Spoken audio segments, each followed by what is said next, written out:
লালমনিরহাটের আদিতমারী উপজেলায় NRB insurance কোম্পানির ব্যানার সাটিয়ে অসামাজিক কার্যকলাপের অপরাধে মূল হোতা যুবলীগ নেতাসহ 4 জনকে আটক করেছে পুলিশ।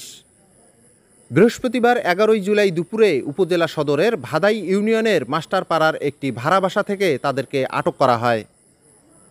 আটকরা হলেন উপজেলার পলাশী ইউনিয়নের টেপা পলাশী গ্রামের কফিল উদ্দিনের ছেলে, মূল হোতা ওই ইউনিয়নের 5 নং ওয়ার্ড যুবলীগের সম্পাদক এরশাদ হোসেন, একই ইউনিয়নের দেওডোবা গ্রামের এরশাদ আলীর স্ত্রী মাসুমা ইয়াসমিন, বাওয়াইরচৌরা গ্রামের খৈমুদ্দিনের স্বামী পরিত্যক্তা মেয়ে ফিরোজা বেগম ও ঢাকা গাজীপুরের চন্দ্রা এলাকার আকাশের স্ত্রী বর্ষা বেগম।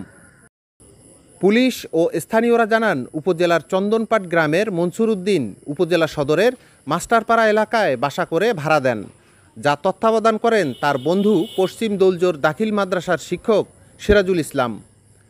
নির্জন এলাকার 4 রুমের বাসাটি পুরোটা চলতি মাসে ভাড়া নেন মাসুমার স্বামী এরশাদ আলী।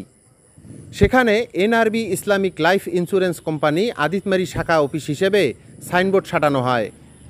নামে ইন্স্যুরেন্স কোম্পানি হলেও ভিতরে চলত যুবলীগ নেতা এরশাদ হোসেনের নেতৃত্বে অসামাজিক কার্যকলাপ ও মদের আসর। এমন সন্দেহে স্থানীয়রা পুলিশে খবর দিলে আদিতমারী থানা পুলিশ বৃহস্পতিবার দুপুরে ওই বাড়িতে অভিযান চালিয়ে যুবলীগ নেতাসহ ওই 3 জন নারীকে আটক করে। ইন্স্যুরেন্স অফিস হলেও সেখানে কার্যক্রমের কোনো নমুনা না পেলেও অসামাজিক কাজের নমুনা সংগ্রহ করেছে পুলিশ।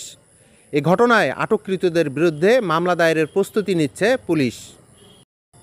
আদিতমারী থানার ভারপ্রাপ্ত কর্মকর্তা ওসি তদন্ত রফিকুল ইসলাম রফিক বলেন, আটককৃতদের সকলে ইতিপূর্ব থেকে অসামাজিক কাজে জড়িত ছিলেন।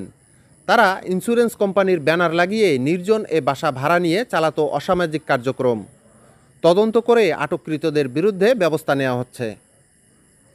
লালমনি প্রতিদিন নিউজ ডেস্ক।